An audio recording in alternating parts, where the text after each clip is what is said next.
Ladies and gentlemen, it is time to experience the enlightening wisdom of the Supreme Master Ching Hai. Thank you, thank you.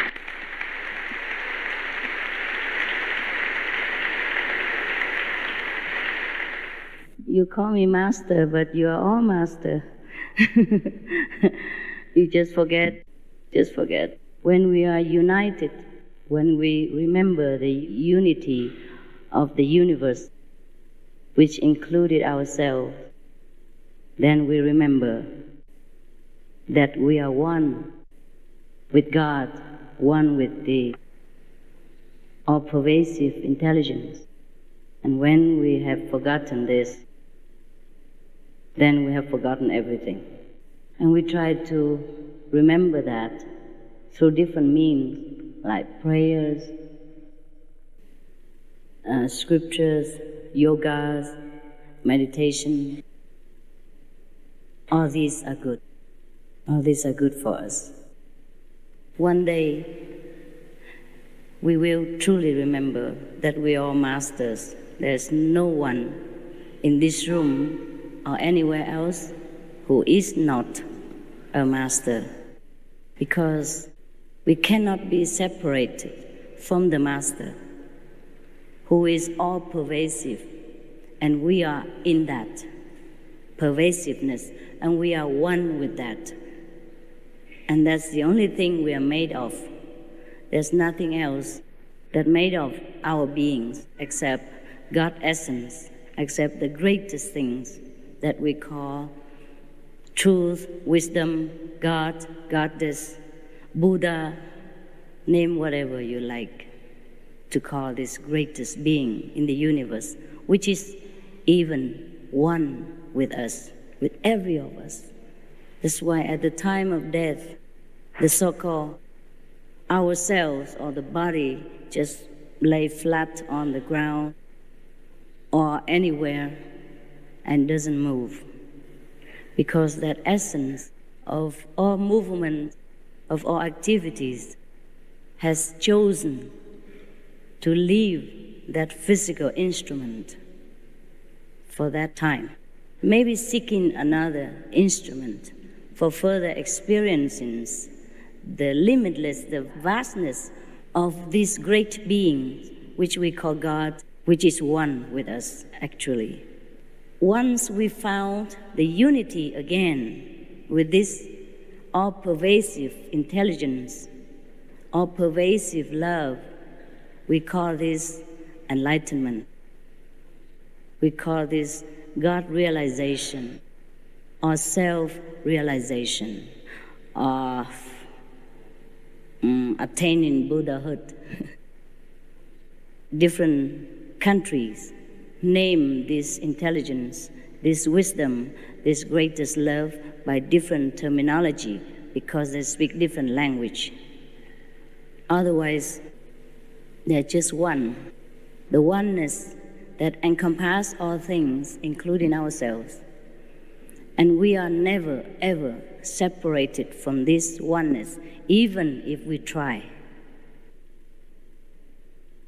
The only reason we feel separated from this oneness is because we have chosen to forget the unity so that we can re-experience again this greatness, and we can recreate ourselves again through forgetfulness, or remember again the bliss of heaven, of unity with God, which is ourselves, our greatest self. For example, many people ask me all the time, what happened when we die? I always say, I didn't die yet, so I don't know. But we could experience the feeling of death during our deepest prayers or contemplation. When we are in the deepest prayers, we will be oblivious to all the surrounding, including ourselves, and all the worries will depart from us. This is the time when the Indian yoga is called samadhi. During this samadhi time, we will experience oneness with God. almost like the time when we die. That's why in the Bible it is mentioned that learn to die so that you will begin to live. And a saint also say, I die daily. Whoever forsake the flesh for the spirit will find God, etc., etc. How do we forget or forsake the flesh? Every day we have so much problem of living, of survival. Every little things that we see around us, everything we encounter during our lifetime, always try to remind us that we are a physical being. We are just a mere mortal, a weak, feeble human being, helpless in front of destiny. So how can we forget this? We can. We can if we practice. We can if we know how. It is very simple. Every one of us can do this. We have children from 6 years old, even younger than that, 5. They already experience oneness with God. They experience the feeling of forsaking the flesh and unite with the Spirit, or visiting heaven while living. It's just like I'm coming to Africa to visit your beautiful country. And then tomorrow or next days, I will go back to another country or back to where my house is. It is as simple as that. We could visit heaven and go back to earth again, not by the body, but by our own essence of being. We call it the soul or the spirit, which is always one with God. The body is just like a focus point so that the soul can pay all the attention there in order to gather some earthly experience that he wants to experience, so that he can temporarily, if the soul is a he or a she, we have to say something. Okay, she or he want to experience something in this material existence, then that soul or that part of that great beings of God has to focus on some point. Focus so much so that he can forget completely about his oneness with God. At that moment, we're born. We say we're born in the physical world and we have a body. And so long as the soul or that part of God consciousness still concentrate on this focus point of the body, or whatever body he chose to focus on, we say that that's a he, that's a she, is a human being, or that's a what. Actually, that part of the soul, or we call individual soul, has never left the whole of God consciousness. So we have never been really born, or we have never died. But we could choose to forget completely about God, about the whole unity of ourselves, and just focus on this physical being. Then we would never experience Godhood, even though God is all over us, everywhere. But if we choose to be awakened, to remember, then we can. We can forsake our attention for a while. Don't focus on this physical being for a while. We focus back to the unity. Then we can find God.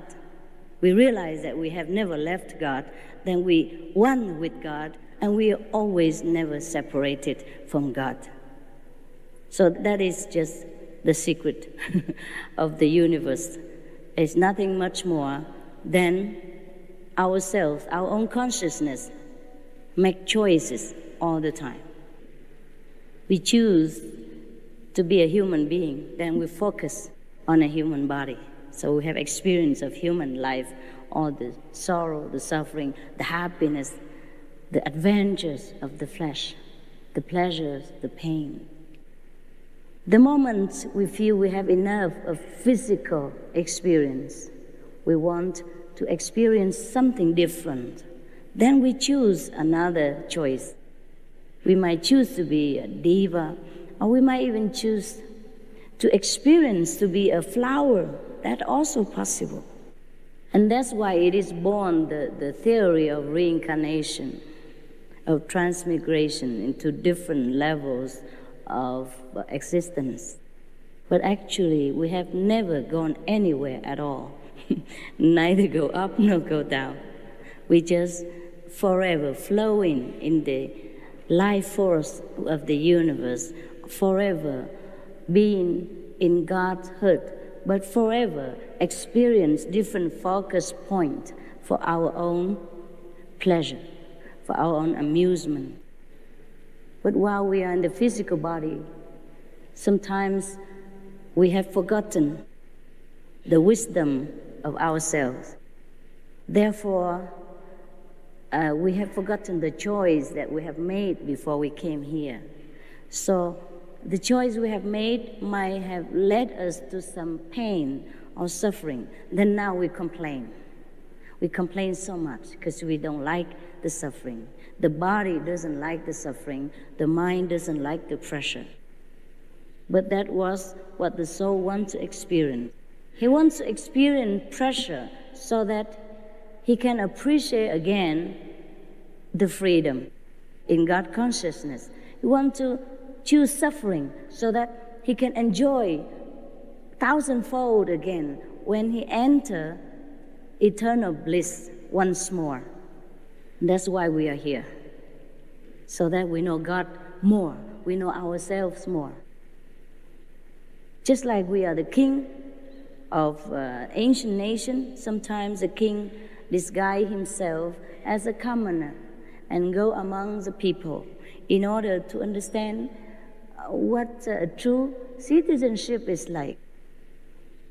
And then when he comes back, he appreciates his position better, his comfortable palace, or the servants that serve him, or the power that he has.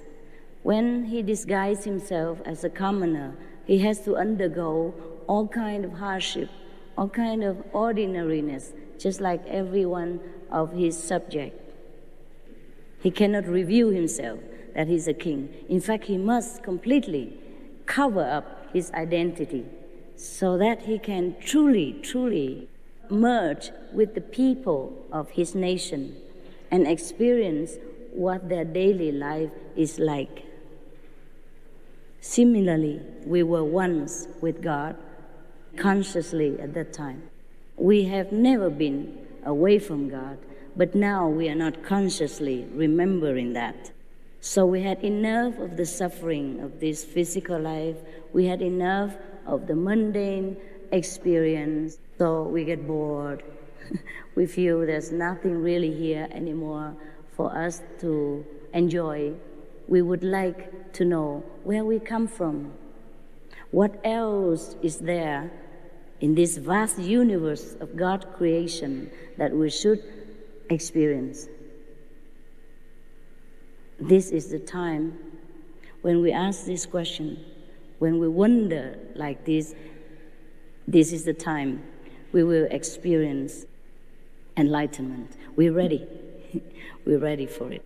So we came all this time to be a human being, to be different human beings. Sometimes if we have focused on one focus point or one human existence and we didn't feel we have enough of physical enjoyment of physical adventure, then we focus on another existence of another human being again.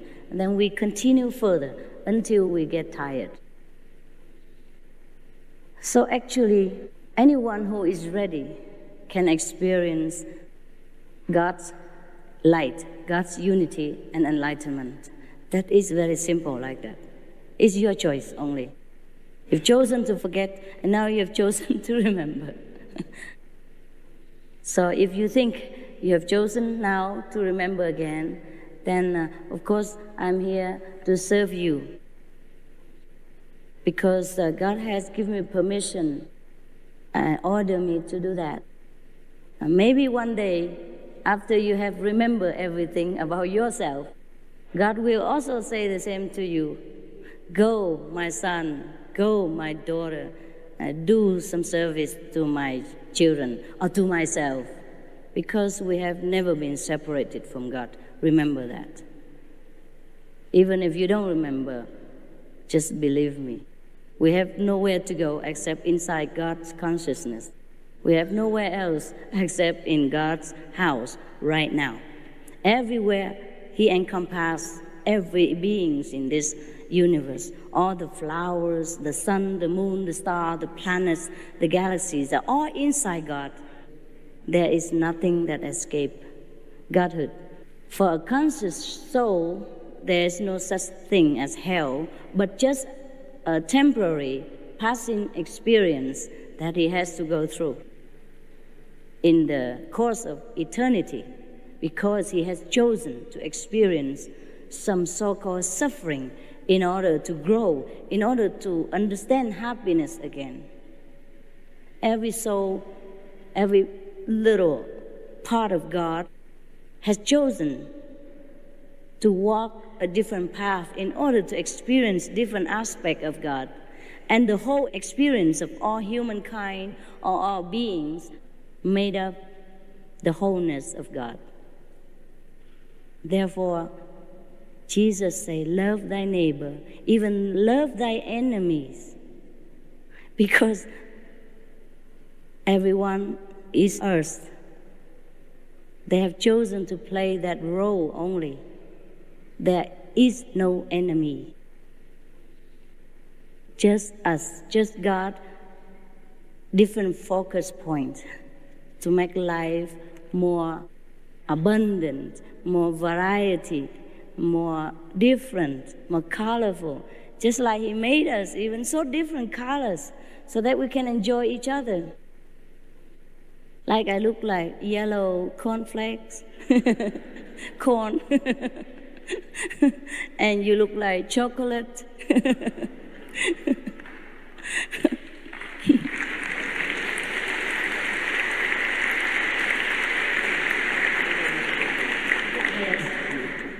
And you look like icing, you know.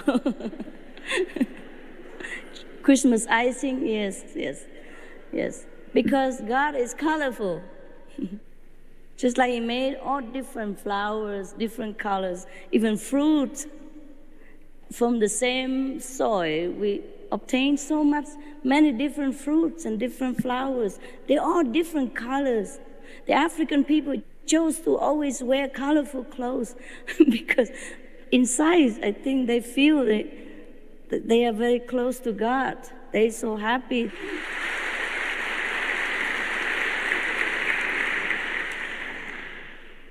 So there is not really anything mysterious or difficult about finding God or finding our true self, because we have never been anything else but God.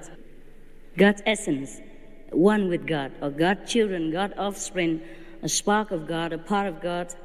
It's just like the fish in the sea is born in the sea, it lives in the sea, and when it dies, it becomes the sea again, you know, thing like that. So we have never run anywhere. The problem with us now is that we have to change our thinking. We have to change. We have too much guilty feel about everything. Feel guilty if we're successful. People make us feel guilty if we're rich even. If God gives us some richness or successful business, people make us feel guilty. Yes. If you have a beautiful wife, people make you feel bad also sometimes. Yeah. They come around and ask you, how did you get to know this beautiful woman? Or they'll ask her, what did you see in that guy? Huh? He's so ugly. Thing like that. Yeah, it's none of their business. They make you feel bad.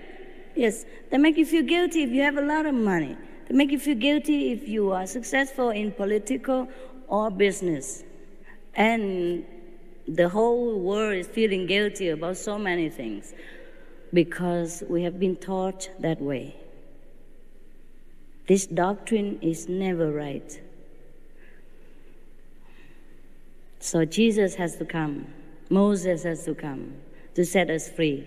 Set us free not just by his sacrifice, but by the teaching, telling you that God is all loving. Knock and it shall be opened. Ask and it shall be given unto you. But where do you knock? Yes, we couldn't even knock anymore. We're too weak. We're burdened with guilt and fear from this revenge for God. There's no such thing as revenge for God.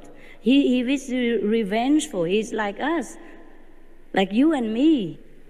War God. You do something good to me or else. This is not God. Can you imagine such a God? We don't need to worship such a small-minded, narrow person. If he's really a person, if there is a God like that, we should not worry about worshiping him.